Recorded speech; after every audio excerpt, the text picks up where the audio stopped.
Bonjour à tous. Bon, aujourd'hui on se retrouve pour remonter la culasse sur la Twingo. Ouais. Oui, tout est déjà remonté, je sais. Bah ouais. Bon, de toute façon, tu verras bien dans la vidéo que j'ai eu un petit problème au remontage. Bon, bref, tu verras dedans. Tiens, regarde. Hop, t'as vu là-bas? Il y a la 405 4x4 qui est arrivée. Mais celle-là, je te la montrerai dans la prochaine vidéo. Donc là, on va passer au réglage des culbuteurs. Donc les culbuteurs, hein, c'est ça. Hein. Bon, là, tout est dévissé. Donc je t'explique d'abord. Alors, à savoir que cette manip, tu peux la faire culasse démontée ou sur la voiture. Sur la voiture, normalement, tu te retrouves avec ça. Alors tu vois, normalement, sur ta voiture, tu te retrouves comme ça quand tu as la courroie de distribution montée et tout. Ici, tu as un petit cache, normalement en plastique. Ici, tu as un petit cache en plastique que tu peux enlever. Et tu te retrouves comme ça. Tu vois? Et là, tu as une marque, ici. Tac, je vais te la montrer, ça sera plus simple. Hop là, regarde, ici. Voilà, tu as une marque ici. Et il va falloir la faire correspondre avec les trucs à l'intérieur. Tu vois, le repère à droite, ici, ça, c'est le capteur point haut moteur. Et ici, là, on verra de plus près après, hein, t'inquiète pas. Ici, c'est pour le réglage des soupapes. Et quand tu peux voir après dedans, à l'intérieur, regarde, sur la poulie, il est écrit E3. Il est écrit E3. Donc tu vois, il faut faire correspondre, quand on fait le réglage des soupapes, il faut faire correspondre la petite marque ici, avec le trait que j'ai fait ici. Bon, maintenant j'enlève le truc là, et je te montre. Donc là, j'ai enlevé le bloc qui cache la poulie sur ton moteur. Tu peux le faire monter, hein. Tu n'as pas besoin de déculasser pour faire ça.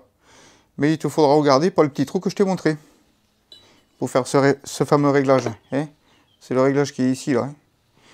Donc moi, ce que j'ai fait, c'est que pour reporter ce repère, là, hop, alors, tu vois au-dessus, tac, j'ai fait mon repère là-haut. Donc c'est simple, hein. Regarde. Sur celui-là, tu as marqué E1, E3, ça veut dire échappement 1, échappement 3. On va devoir régler sur l'échappement 1, échappement 3. Hop. Regarde, ici, tu as cylindre 1, cylindre 2, cylindre 3, cylindre 4. Échappement 1, 2 et 3. Donc c'est ces deux-là qu'on va régler. Pas compliqué. Après qu'on passera sur l'autre. Hop. Une fois qu'on a réglé celui-ci, on va tourner dans le sens de rotation du moteur, ce qui va nous amener à ce repère-là, qui sera A1, A3. Donc pareil, il faudra le caler ici. Hein, et après, on va se retrouver sur A1, admission, et A3, admission, A1, ici, A3, ici. C'est pas compliqué. De toute façon, tu peux te tromper. Ici, c'est collecteur d'admission. Et de l'autre côté, c'est collecteur d'échappement. Donc, A1, A3. Pour le réglage, hop. Tu vois. Après, hein, c'est pas compliqué. Hein. Tu vois, regarde, c'est écrit dessus. Donc, l'ordre, ce sera A1, E1, après A1, E4, et après A4. C'est pas compliqué, dans l'RTA, c'est inscrit dessus. Donc tu vois, si tu veux, tu fais pause et puis tu auras toutes les infos vite fait. Après, le réglage de l'admission, ça se fait avec une cale de 0,10 et échappement 0,20. Ouais. Un jeu de cale, c'est pas bien compliqué, c'est ça. Donc là, hop, là ici j'ai la 0,10 et là j'ai la 0,20. Bon, la 0,20 est mal marquée, mais c'est la 0,20. Et pourquoi une 0,30? Je te montre après pourquoi. Donc maintenant, pour caler ça, c'est pas compliqué. En premier, tu vois, j'ai défait toutes les vis là. Tu défais de un tour ou deux, hein. Tu vois, pas bien compliqué. Tu vois, et après tu dévisses pour que ça puisse bouger. Et c'est là qu'on va régler. Je vais te montrer sur celle-là. Là. Donc là, on est sur cylindre 1, échappement 1. Pourquoi? Parce que là-bas, je suis réglé sur échappement 1. Donc on va régler celle-ci. Tu vois là, elle n'a pas de jeu. Voilà, si, elle en a un petit peu, mais voilà. Alors c'est simple, hein. Tu défais ici. Le tournevis en haut, hop, dans la fente, tu vois. Et ça permet de presser. Tu vois, tu as le ressort, il descend au fur et à mesure. Donc là, j'en mets beaucoup exprès pour que tu puisses voir à quoi ça sert. D'accord? Voilà. Donc là, maintenant, on va dévisser complètement. Hein, pour que ça puisse bouger. Maintenant, le jeu qu'on va mesurer, c'est le jeu qu'il y a entre le moment où la soupape, elle appuie ou elle appuie pas. Tu vois? Donc là, ce qu'on va faire, hop. Tu vois, moi, ce que je fais, c'est que, tac, je soulève, t'appuies, et je visse jusqu'à ce que ça devienne un petit peu dur. Tu vois, que la cale, quand tu tires dessus, elle puisse pas circuler facilement. Tu vois, là, elle circule facilement, hein. Voilà. Tu vois, il faut pas que ça bouge. Alors, tu mets la cale dessous, et tu serres. Jusqu'à ce que, tu vois, tu tires un petit peu la cale en même temps, tu la fais bouger, et tu verras au bout d'un moment, tu pourras plus la bouger. Hop, tu vois là? Ça commence à devenir dur. Là, c'est dur. Tu vois là, je l'ai pincé. Tu vois, même en tirant dessus, ah, il faut que je tire fort. Hein?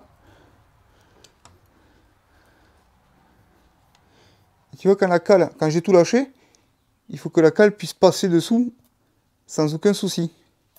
Tu vois, il faut pas qu'elle soit trop dure. Tu vois comme elle fait là? Donc c'est normal qu'il y ait un jeu. Hein. C'est justement ce jeu qu'on règle. Alors, tu vois, quand je mets la cale, ça fait une épaisseur. Et normalement, il n'y a plus de jeu. Tu vois, quand je tire dessus, si j'enlève la cale, il y a du jeu. Je mets la cale de 0,20. Il n'y a plus de jeu. Donc là, tu laisses ça comme ça.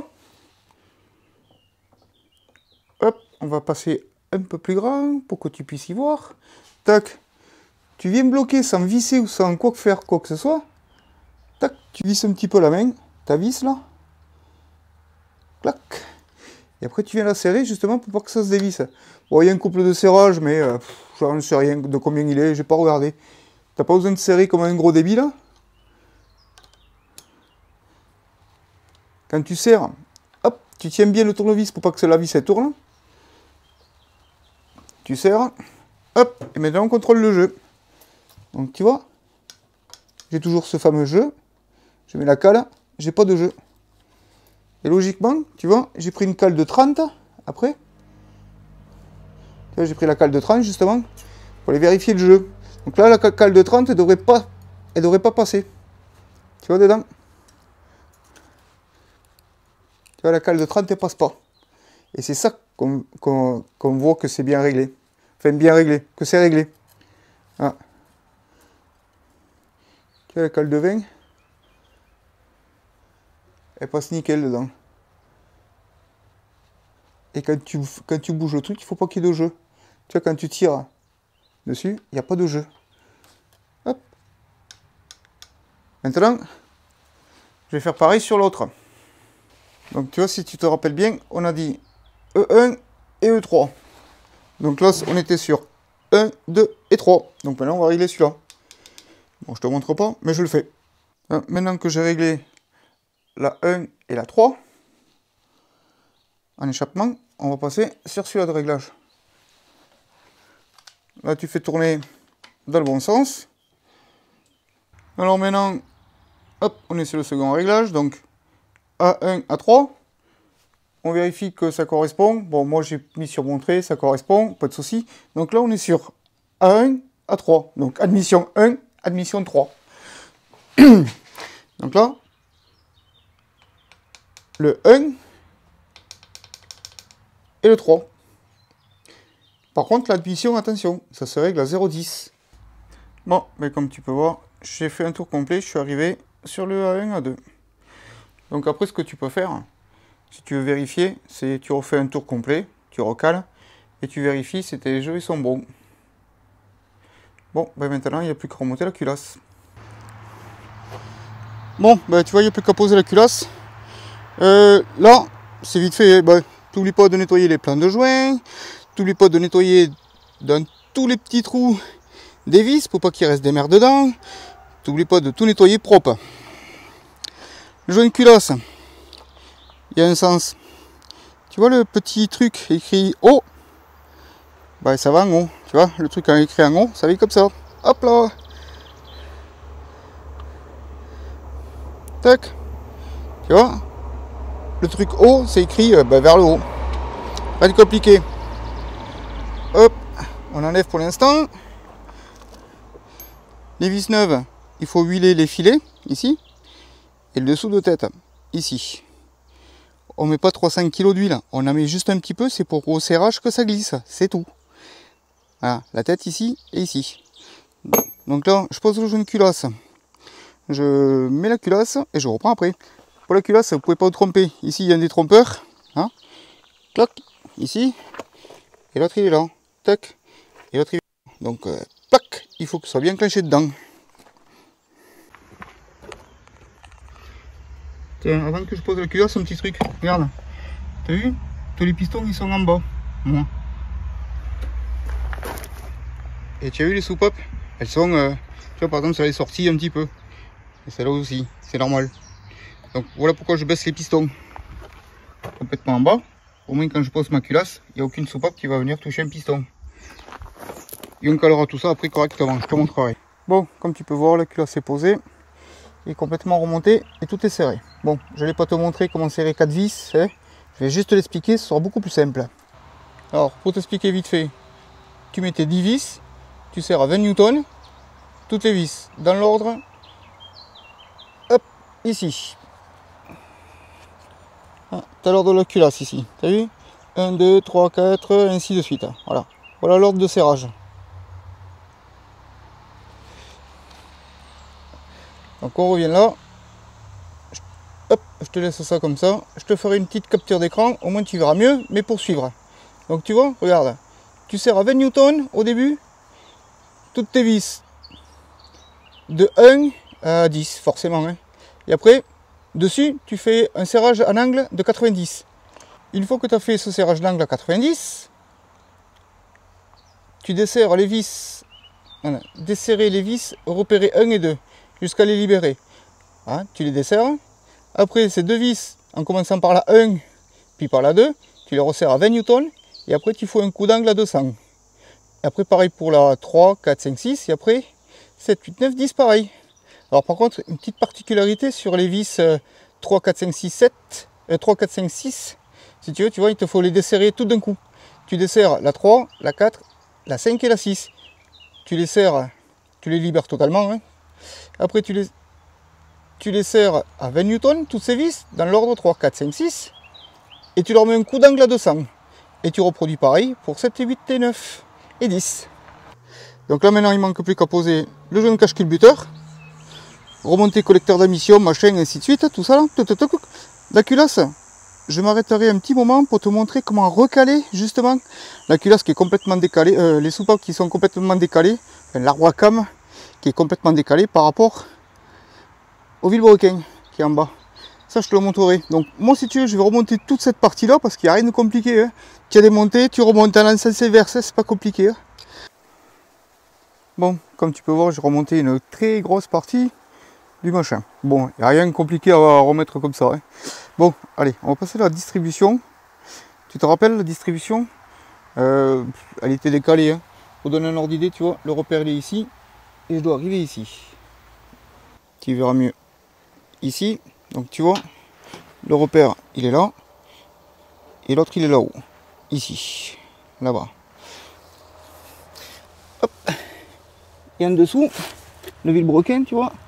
Le repère il est là et l'autre il est ici. Donc c'est pas compliqué.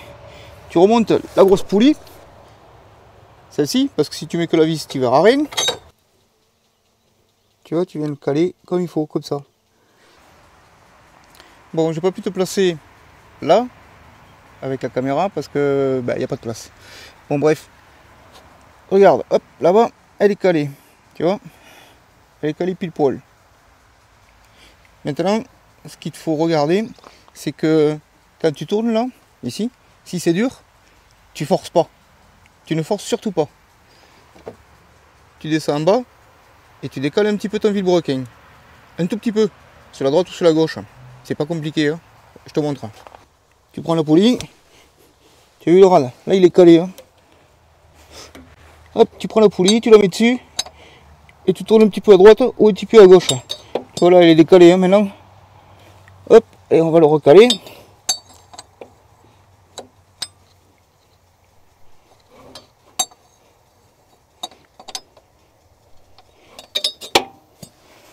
Voilà, on est recalé. Alors, du coup, je te disais que si là ça bloque, tu déplaces ton vilebrequin un petit peu en bas. C'est parce que les soupapes doivent toucher en haut. Donc, tu décales un petit peu ta poulie de vilebrequin en bas. Ça te permettra de faire tourner. Surtout, tu ne forces pas sur la poulie d'arbre à cames. Si tu vois que ça force un petit peu quand tu tires dessus, tu arrêtes. Tu viens en bas, tu décales un petit peu la poulie de vilebrequin. Et là, normalement, tu devrais pouvoir continuer à tourner. Dès que tu vois que ça bloque ici, tu tournes en bas, dans un sens ou dans un autre, pour justement faire tourner l'arbre à cames. Une fois que l'arbre à cames est calé, tu viens caler ta poulie de vilebrequin. Ah, c'est pas plus compliqué. Bon, maintenant, je vais reposer la courroie de distribution. Je te fais pas un tuto là-dessus, puisque j'en ai déjà fait un. Bon, ben voilà, tout est remonté. Tout est vissé, machin, tout est vérifié. Avant de le démarrer, on va lui faire, du coup on va le démarrer, on va y mettre de l'huile neuve dedans, vidange. Après il faudra y remplir le liquide de refroidissement. Et on démarre, on verra bien ce que ça donne. Une fois que tout est remonté, un truc important à faire, c'est la vidange moteur. Pourquoi? Parce qu'en fait de compte, rappelle-toi quand on a déculassé, il y a du liquide de refroidissement qui était tombé dans les pistons. Et direct des pistons, c'est un petit peu descendu en bas aussi dans le carter d'huile. Donc tu te retrouves avec du liquide de refroidissement dans le carter d'huile. Donc c'est pour ça qu'il faut faire une vidange. Bon, bah maintenant il est venu le temps de la démarrer. Alors, il y a un truc ou deux à faire avant de la démarrer si tu veux, je te montre. Donc là le plein d'huile est fait.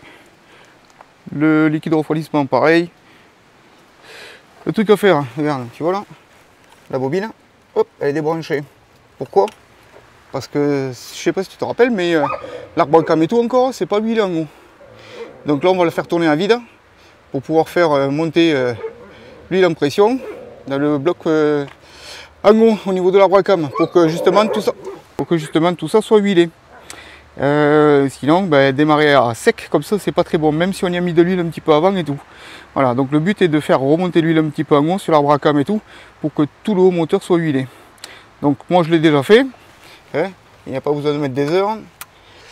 Le problème c'est que comme il n'y a pas de mano de pression d'huile ou autre là-dessus, tu sais pas trop. Alors moi j'ai fait tourner facilement 5-6 fois comme ça au démarreur pendant 5-6 secondes pour faire remonter un petit peu l'huile là-haut. Bon maintenant il est l'heure d'essayer de la démarrer.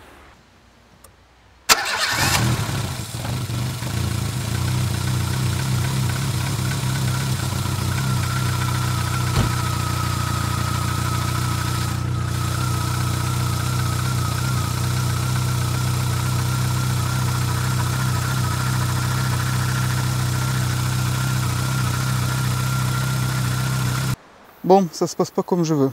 Je vais te montrer. Pour l'instant, je sais pas ce que c'est, hein, mais là, tu vois, il y a de l'huile qui coule ici. Hop, attends, on va essayer de te faire voir.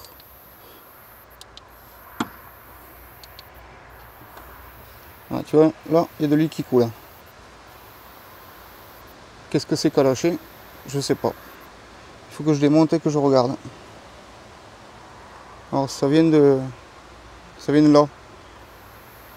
J'ai entendu, si tu veux, un pchit et ça s'est foutu de suite à couler. Bon, j'ai arrêté le moteur forcément. Alors, déduction vite faite. Hein. Je sais pas si c'est pas le joint de l'arbre à cames qui a lâché ou si c'est le joint du cache-culbuteur. Le joint du cache-culbuteur, ça m'étonnerait parce qu'on le verrait couler de ce côté. Et pour que ça coule là, pile poil sous la courroie, au niveau de la courroie de distribution. Bon, je suis bon pour... Là, je vais laisser refroidir, je vais redémonter et puis je vais regarder ce que c'est. Et de toute façon, je te dis rien. Donc, comme tu peux voir, j'ai enlevé la courroie, enfin les caches pour la distribution. Et il y a plein de... Il y a plein d'huile, tu vois. Tac, tac, tac. Et regarde d'où ça vient.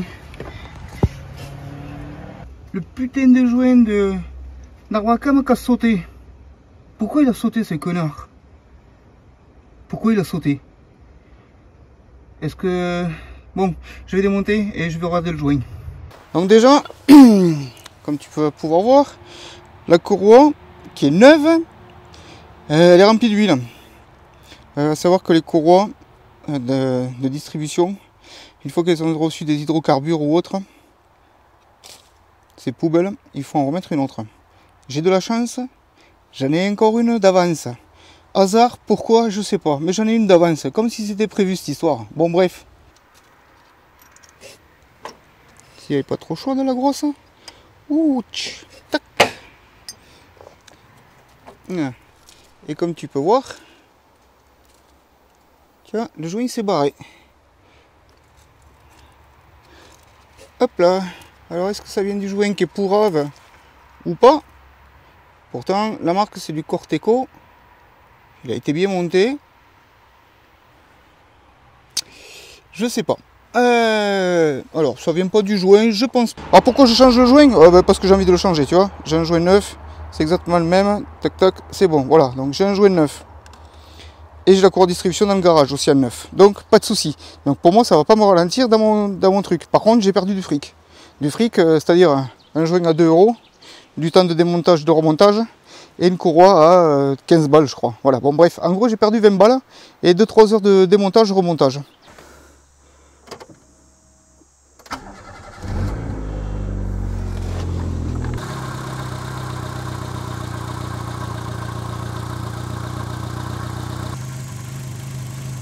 Bon ben là j'ai réparé ma connerie, tu vois, c'est plus facile. Bon bref, bon ben écoute, je te remercie d'avoir suivi, puis je te dis à la prochaine.